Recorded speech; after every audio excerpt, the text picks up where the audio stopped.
Hello everyone, welcome back to my channel Harna spoken English. ఈ రోజు వీడియోలో daily used Telugu to English meanings ఎగ్జాంపుల్స్తో సహా ఈజీగా మాట్లాడడం నేర్చుకుందాం. సో వీడియో ఎక్కడ స్కిప్ చేయకుండా ఎండ్ వరకు చూడడానికి ట్రై చేయండి. ముందుగా ప్రీవియస్ వీడియోలో నేను మిమ్మల్ని అడిగిన క్వశ్చన్స్కి సమాధానాలు చూద్దాం. నెంబర్ 1, నేను పిల్లలతో మొక్కలకు నీళ్లు పోయిస్తాను. I have my children water the plants. I have my children water the plants. Number 2, నేను పిల్లలతో మొక్కలకు నీళ్లు పోయించాను. I had my children water the plants. I had my children water the plants. ఈ వీడియోలో మీకుండబోయే క్వశ్చన్స్. నెంబర్ 1, అతను పేదవాడిగా ఉండాలని రాసుంది. Number 2, నీతో మాట్లాడడం వృధా. సో వీటిని ఇంగ్లీష్లో ఎలా చెప్పాలో కమెంట్ సెక్షన్లో తెలియచేయండి. ఒకవేళ ఆన్సర్స్ తెలుసుకోవాలనుకుంటే ఈ వీడియో కనుక ఫాలో అయినట్లయితే మీరే వీటిని ఈజీగా ఇంగ్లీష్లో మాట్లాడొచ్చు. Now let's get in to the class. Futile అంటే వృధా, వేస్ట్ అంటుంటాం కదా. సో దానికి బదులు ఇలా డిఫరెంట్ వొకాబులరీ ఉపయోగిస్తే మీ ఇంగ్లీష్ చాలా బ్యూటిఫుల్గా ఉంటుంది. సో ట్రై చేస్తారు కదా. Example sentences. అతనికి చెప్పడం వృధా.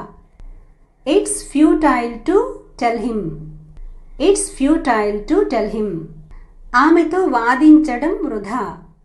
It's futile to argue with her. వాళ్ళ కోసం ఎదురు చూడడం వృధా. It's futile to wait for them. So ఇప్పుడు డెస్టైన్డ్ అంటే రాసి ఉంది లేదా రాసి పెట్టుంది అంటాం కదా, తలరాత అంటూ ఉంటాం కదా. ప్రాక్టీస్ కోసం కొన్ని ఎగ్జాంపుల్ సెంటెన్సెస్ చూద్దాం.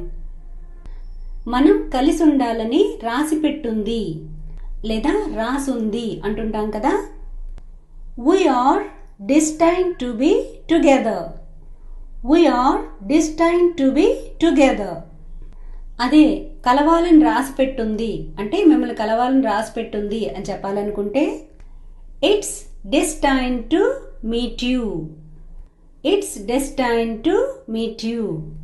అదే అతను చావాలని రాసి పెట్టుంది అని చెప్పాలంటే He was destined to die.